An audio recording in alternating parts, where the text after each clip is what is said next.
Good morning, everybody, and welcome to the Minnesota American Legion News Network. My name is Jennifer Havlick. We have Kelly Adelsman as our co-host and Carla Tappainer, who is our Department Membership Director for the American Legion Department of Minnesota. Today we're going to talk about Carla's experience in National Legion College that she just recently attended. And I'm going to let Kelly talk about what National Legion College is because she just finished a 3-year stint as a facilitator with National Legion College. Kelly? Yeah, good morning. National American Legion College is an opportunity for the departments, which are the states, to send forward those individuals that have expressed an interest and are involved at a more volunteer level to get to know more about the American Legion, as well as to start building those relationships, because the American Legion is all about relationships and working with each other across all of the departments. And so it's an opportunity to learn more about the leadership, what it takes, what's involved in the American Legion, who is the American Legion, and then help individuals find their place because it's such a vast and complex organization with a long, rich history. And so I've enjoyed being a tater, and that's what they call the facilitators. They're just in charge to make sure the students get where they need to go and to pass down information. They're also the bridge between the staff as well as the students. So it was quite a privilege to be a tater. So anyway, thanks. Thanks, Kelly. So, Carla, why don't you tell us what your motivations were for going to National Legion College? Well, I've been a member of the Legion for about 20 years, and I saw that our Legion, even though we were the largest in the state, really didn't know anything about themselves. It was kind of disheartening. Nobody wanted to learn. Nobody was interested in doing anything other than outside their little bubble.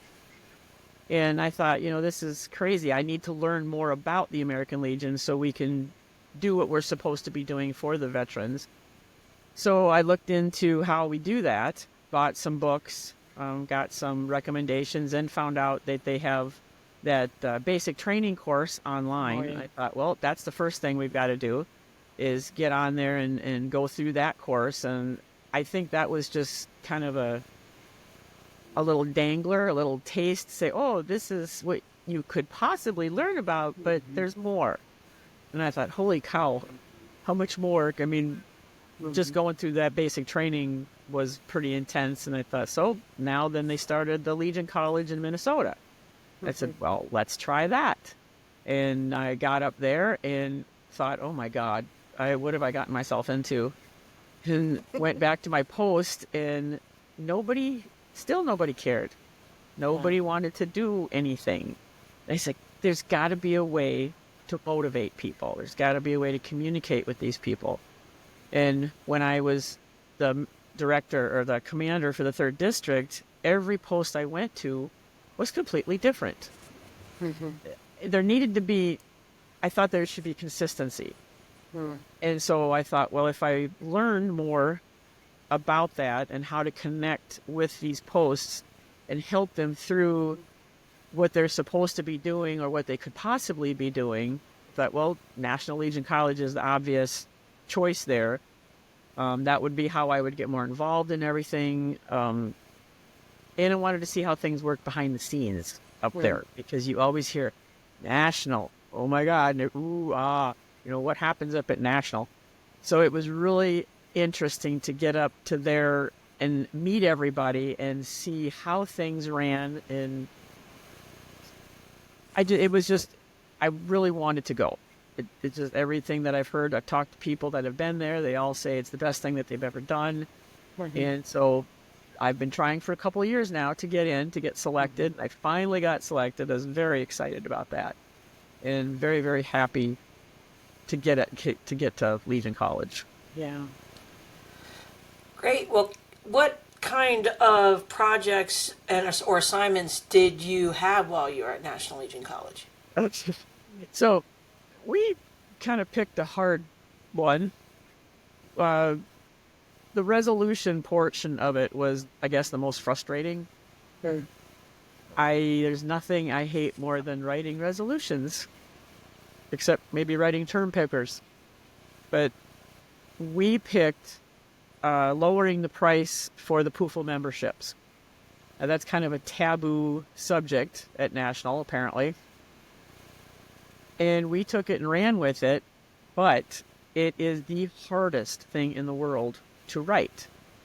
And we went over and over. We were up until 10:30 every night trying to get these wordings correct, and the history and the statistics and what can we use here, what can we use there, and then we would get the feedback from the leadership, and then we'd have to go back and rewrite the whole doggone thing again. Very, very frustrating.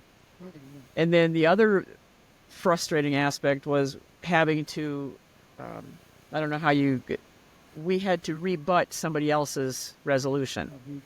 Try to be the bad guy. Even though we liked the resolution, we had to be the bad guy.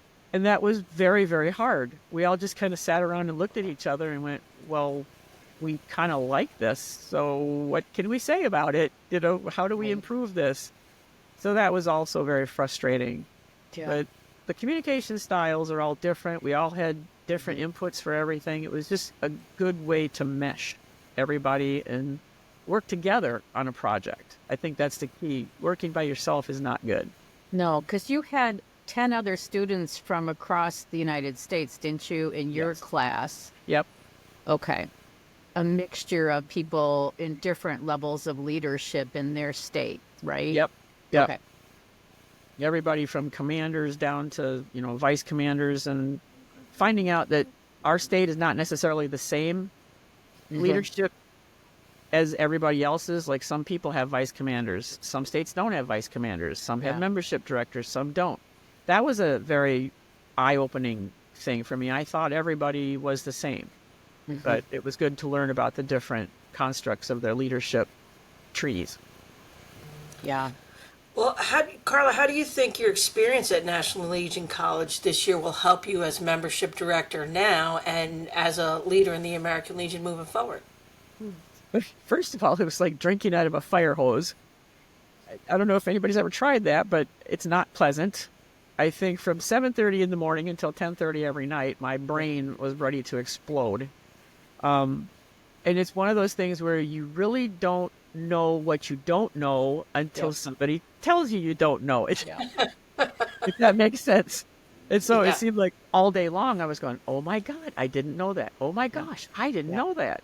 And it just went on and on and on. And I was never bored. The notes were, you could just take copious notes. You shared ideas. It was like a breath of fresh air, and for my role as department membership director, which is a scary role to begin with, I got to talk with all of these people and learn their different communication styles, learn their ideas for membership. I hate getting stuck in a rut. And when you get a chance to talk to all of these individuals from all over the country, everybody has bright new ideas about how to get membership into the Legion. And you're never, ever finished learning. I mean, this is just till the day you die, you're going to be learning stuff, and you have to be willing to accept it and go through it. But I think one of the biggest things that we concentrated on was conflict resolution. Yeah. And oh my gosh, because these posts are toxic. Some of them are very, very toxic. And so learning how the different communication styles work within an organization, and then going in and try to work through the issues that each post has, especially with membership, because we have, with the dues increase, there's so many, I have close to 100 posts that are upside down in their dues. And you want to talk about a toxic environment, to try and go in there and explain to them how they have to increase their dues because they're hemorrhaging money, and the older population doesn't want to hear it.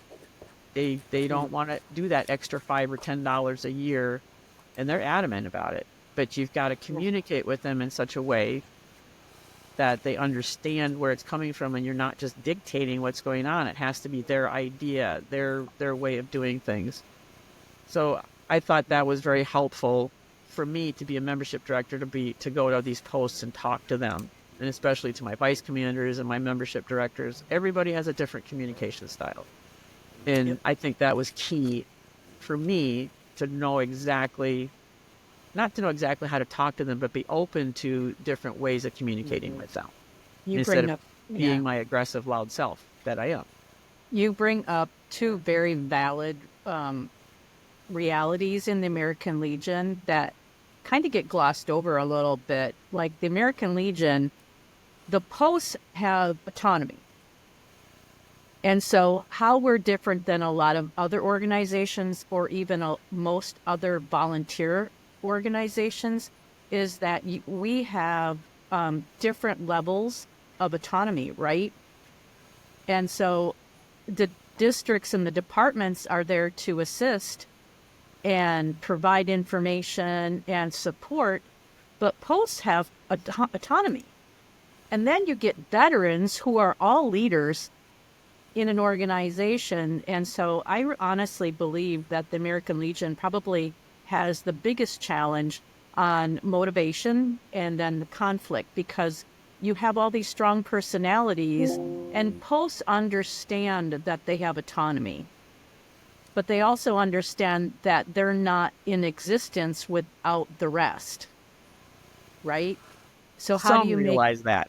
Yeah, how do you make it an us instead of a us versus them dichotomy, right? Yeah, that's the key right there, because some are very hostile and don't want you in there to talk to them about anything. Yep. I don't want to talk about membership. I don't want to talk about this. I don't want you telling me what to do. They see a white hat or a skunk cap and they will clam up in a heartbeat. Or they just think you're there asking for money.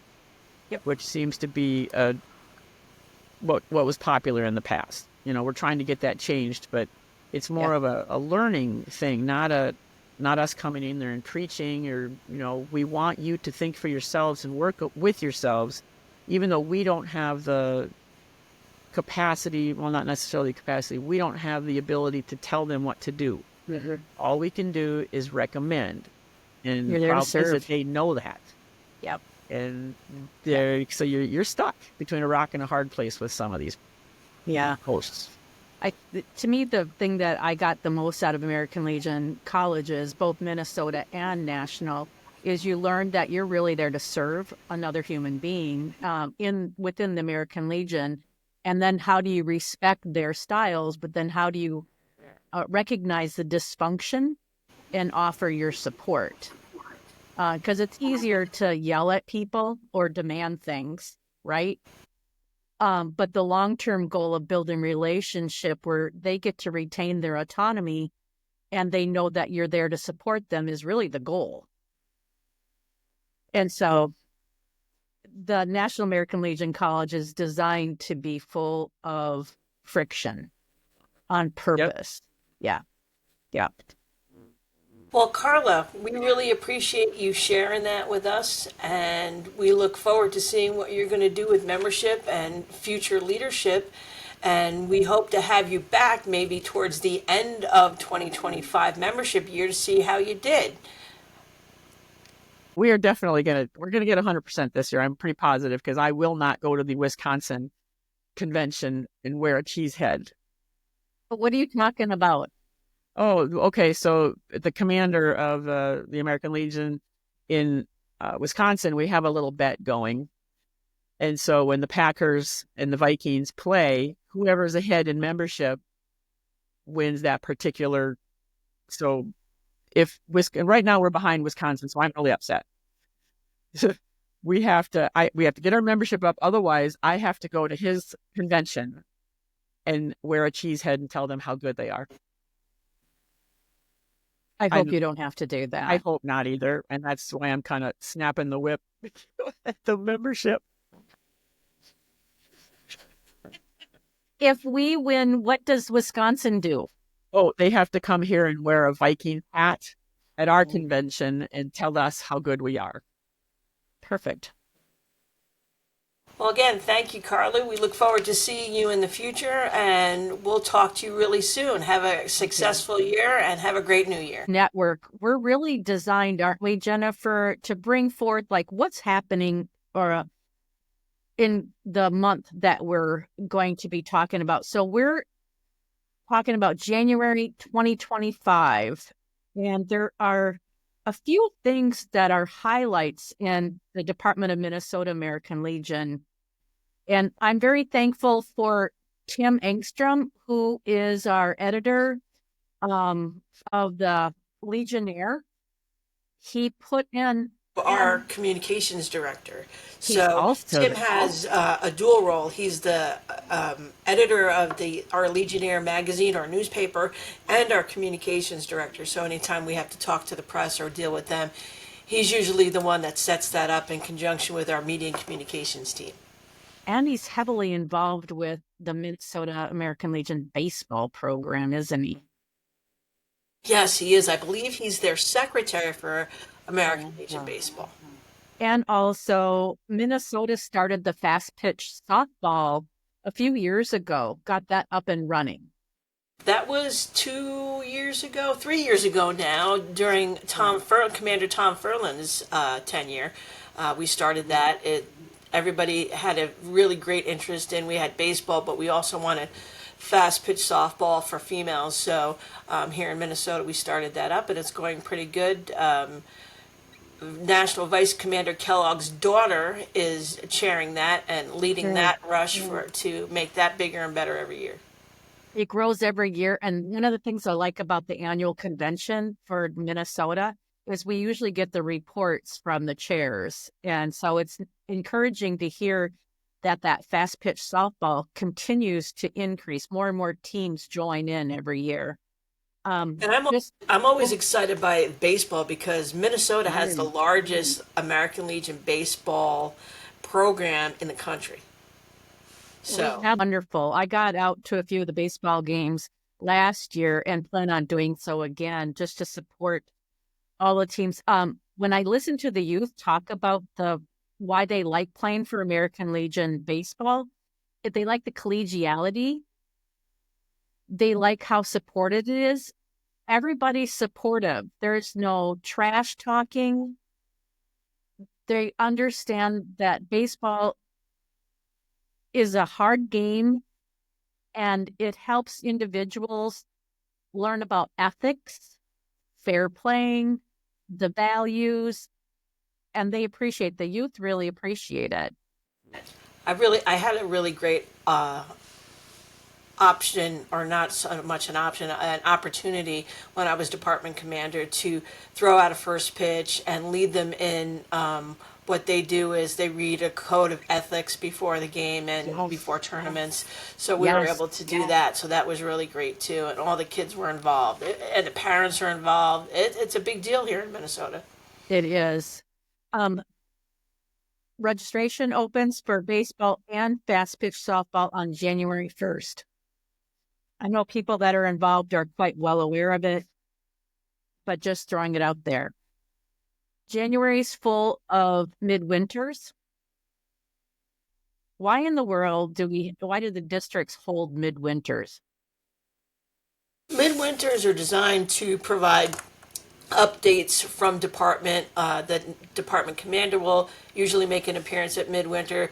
Carla Tappainer will probably make a few, will arrive at some of the midwinters. You know, they can't get to all of them because we tend to hold them all at the same time within a couple of weeks.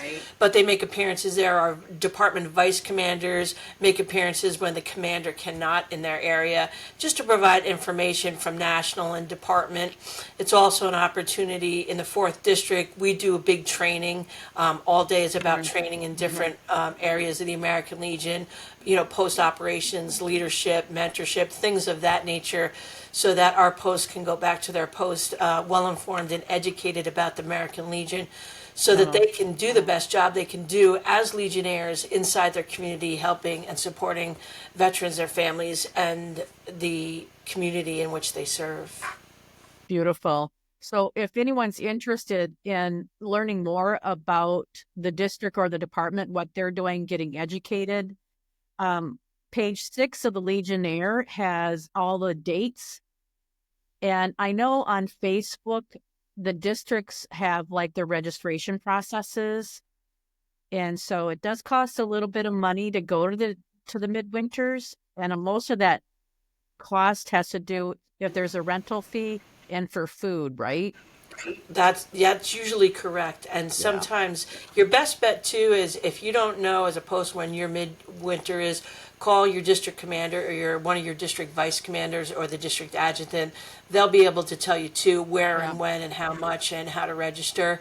Yeah. But I don't believe that anybody would be kept out of a midwinter because you don't Nope. pre-register. So don't let that be a stumbling block for you. If you find out where and when it is, go. And if they say you didn't register, you can't come in, you tell them to talk to me, and we'll make sure that everybody is allowed in those things. Oh, past department commander Jennifer Havlick has spoken. Well, I don't want people to think, sometimes they think, well, if I didn't register, if I don't have the money, I can't go. And that's just not the case. We want to make sure that anybody who wants to go and wants to learn and wants to participate is able to do that. And I have to believe that my other department past commanders and our kingmakers would also agree. I have shown up without registering and I've never been turned away. And as this year's department chaplain, I hope to make a few midwinters outside of my district myself. I know there's 5 of them on the 11th, the 1st, 4th, 5th, 9th, and 10th. And then on the 18th, you got the 6th and the 7th. On the 25th, you've got the 3rd and the 8th. Second district is going to hold theirs on the 15th of February. So they're the only ones in February that are going to hold their midwinter in February. So what else? Remember, we have the Sweetheart Rally too, so that's coming up too. So keep a lookout for that, because we absolutely want posts and members to make appearances and join us at our Sweetheart Rally, which is about membership and a speaker. And this Sweetheart Rally is hosted by the American Legion Auxiliary. It's their rally, along with the Legion family, but they get to host that. Yeah. On January 8th is going to be the 2nd annual legislative social. Christy Janingo started these legislative socials last year at Mancini's, and I think it's in South St. Paul, or it's just St. Paul, from 4:30 to 8:30 this year. And she put out a wide invite for anyone. So what she did last year and what she's doing this year is she's inviting the legislators, those that we vote in to make decisions on our behalf at the Minnesota government level, to come together and to meet American Legion members. And so if you're interested in attending, the MinnesotaLegion.org website has information.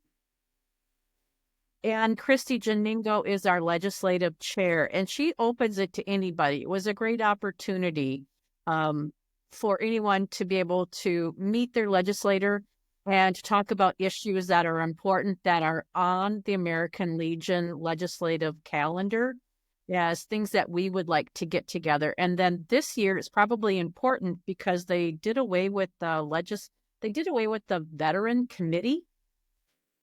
They did that 3 or 4 years ago, and we've been fighting to try to get a separate committee in the House and the Senate in order to deal with just straight veterans issues. Unfortunately, the House and the Senate and the governor have not been so inclined to do so at this point, but we continue to encourage them that veterans issues should be separate from other issues so that we don't get tangled up in the Attached to. That's the best word, attached to other pieces of legislation, like because veterans don't want to be a bargaining chip in the bigger, broader picture of budgeting and things. Yeah, considering the fact that we have had a volunteer military since 1973, when conscription was taken out, the importance of individuals wanting to serve our governments, if you will, or our people, as military is important, and taking care of them after their service is vital. And I think that's one of our main issues. It's one of our pillars in the American Legion, isn't it? Yes, Veterans Administration and Rehabilitation is one of our main pillars. Our job is to ensure that our active duty, our reservists, and our veterans get the care and support they need both while serving and after they've served, because, not everybody comes back whole. Whether it's mentally, spiritually, or physically, some of us don't come back whole. And we believe that it's the government and our people's responsibility to do whatever we can to help them through that, help them make them whole again if we can, and if not, support them throughout the continuation of their life relative to being a useful and whole part of their families and general civilian life. Yep. The social fabric of a society is telling on how the collective, which is the government, serves that serve the betterment of our community. And the military is part of that, as well as our firefighters, police officers. To a large degree, they're also those individuals that bear the burden to provide our safety on a daily basis. So yeah, our job when we did that was to protect and serve this nation, and we believe that this nation's job is to protect us when we come back into society and help us reacclimate and make sure that we have what we need to be successful moving forward. There you go. As the Minnesota Legion News Network podcast continues to develop, to provide information, relevant information to the listeners, we're going to be doing another thing, aren't we? Starting in January, we're going to have a different type of episode. We're going to do a boots on the ground episodes for as separate from this podcast that will host members of local posts on what they're doing inside their post and their community to be a really center point of their community and help and make sure that their community has what they need along with their veterans inside that community. So that should be really interesting. People who are, regular blue cappers who are just doing the day-to-day work that needs to be done to make sure that the American Legion is successful in our communities and around the country. Yep. And because Carla brought that point up, and it's a known issue, is posts are the ones, they're the backbone of the American Legion, and they're designed to be that way. And the district and the department is designed to be supportive of the posts. And so this boots on the ground is really just to highlight the different posts around the state and what they're doing, their specific flavor, their claim to fame, and to be able to talk with them. So to be able to connect, I think, right, is what we were talking about. Right, and see what their passions are, and what through their passions we'll know what their community means to them and what their community finds important based on what those posts are doing inside their community. Definitely. I look forward to that. So that's going to drop in the middle of the month. And then this podcast will drop at the beginning of every month. Correct. Okay. Well, thank you. Well, it was our pleasure to have Carla here on our podcast today. We look forward to guests in the future like Jamie Woods, who's oratorical, and other program chairs who are going to be on as their programs come onto the schedule. Oratorical comes up in February, so we'll be talking to Jamie leading up to that, so you all understand what oratorical is and how important it is in our communities with our youth. That is correct. Well, they learn how to speak in public. They talk about one of the most important documents in our nation, which is the Constitution and the Bill of Rights. And they learn how to speak in public, learn how to write a speech. And when they do all that and they're successful, there's dollars there for scholarships to go to college and further their education. So it's a really great program. It's one of the shining stars of the American Legion in our oratorical contest. We do it at the post district, department, and national level. And those kids are just really awesome. They really do remind you of why this country is great and how we can look towards the future and be confident that our youth really does have a handle on what they want to be and what they want to see this nation. So if you're feeling down about the American Constitution and who we are, the oratorical provides a little bit of a positive spin, if you will uplift you for the day. Thank you. Well, we look forward to seeing you all in the future, and we'll see you next month.